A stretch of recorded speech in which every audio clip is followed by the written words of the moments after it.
Good evening, all of you. I am Jagriti, your English teacher. This is your first chapter of English 2. Name of the chapter is A Faithful Act. Faithful. What is the meaning of faithful? Faithful we can say who is loyal, constant, true, true-hearted and devoted. Faithful means exactly you can say like someone who is loyal and reliable or someone with a strong religious belief. If you focus here, did you know this faithful act? It is taken from Lord Buddha's story. I'm reading for you. A faithful act is a Jataka tale. These tales are stories about the earlier lives of Lord Buddha in both human and animal forms. Buddha appears in them as a king, a god, or an animal. In every form, he is shown to have certain good qualities. So, Jatakas are a collection of stories about the Buddha's past life. If you ask what is Jataka means, so Jatak means it is taken from it has been taken from Sanskrit word and it means birth, birth, birth. These stories have many different characters from man, cat, elephant, monkey, rabbit, pigeon, etc. Each story has some moral lesson and is very good for reading also.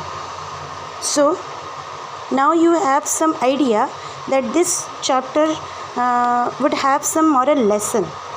So now I am telling you some words to underline.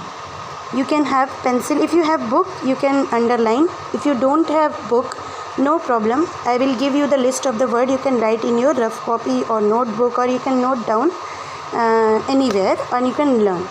So first word is there is subjects, flock of crows, palace, deliciously, strict. And if I go to the next page, this is the next page, and there is commander,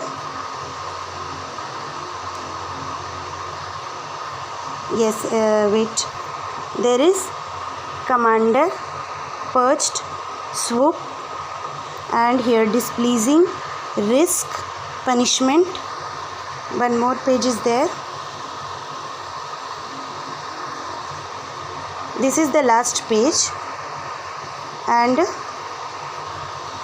these are the word I am telling.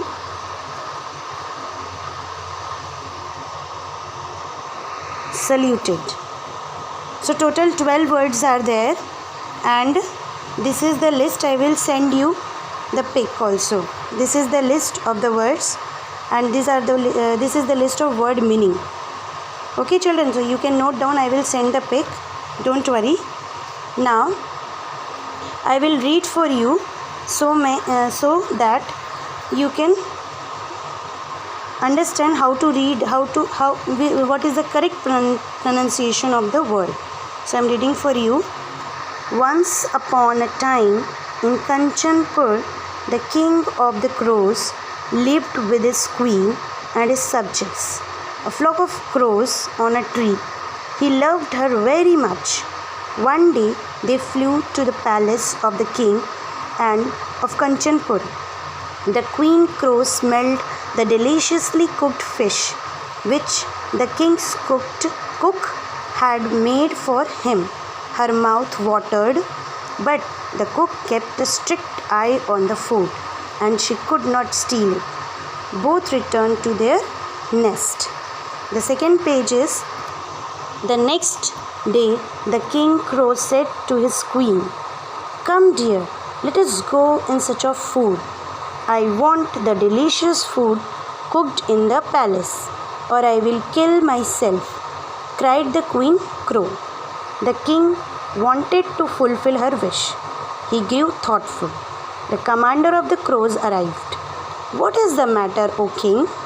Why do you look worried?" he asked. When the king told him about the queen's wish, he replied, "O king, do not be troubled. I will bring the food that the queen wishes to have." Soon, flying with 8 clever crows, the commander reached the palace of the king of Kanchanpur. They perched on the kitchen roof. The commander said, "Listen carefully. As soon as the cook comes into the courtyard with the king's food, I will fly to him.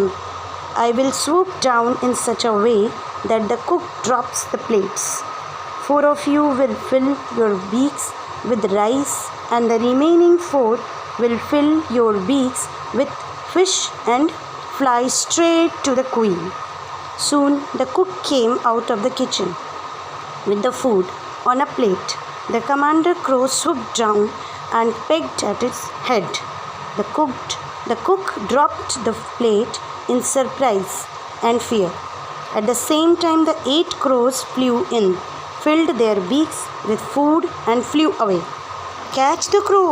Catch him! Don't let him escape!" the cook shouted. The commander crow had not been as quick as the others. 2 soldiers caught him and took him to the king of Kanchanpur. But the crow was not worried. "Crow, you have put your life in danger by displeasing me. Tell me, why did you take such a risk?" asked the king. "Our queen wanted to eat the same food that was cooked for you. I promised to get it for her. I have kept my promise.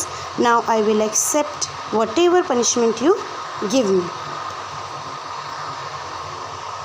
The king of Kanchanpur was very pleased with the crow's loyalty to his king. "Such a faithful one should be rewarded and not punished," he declared. "Set the crow free. From today, this crow, his king and queen, will get a share of the food cooked for me. Rice will be cooked every day for all the other crows too." "Thank you, O king. I will always remember your kindness," said the commander crow. He saluted the king and flew back to his nest. So children, this was the reading which I gave you. You practice it at home. Thank you.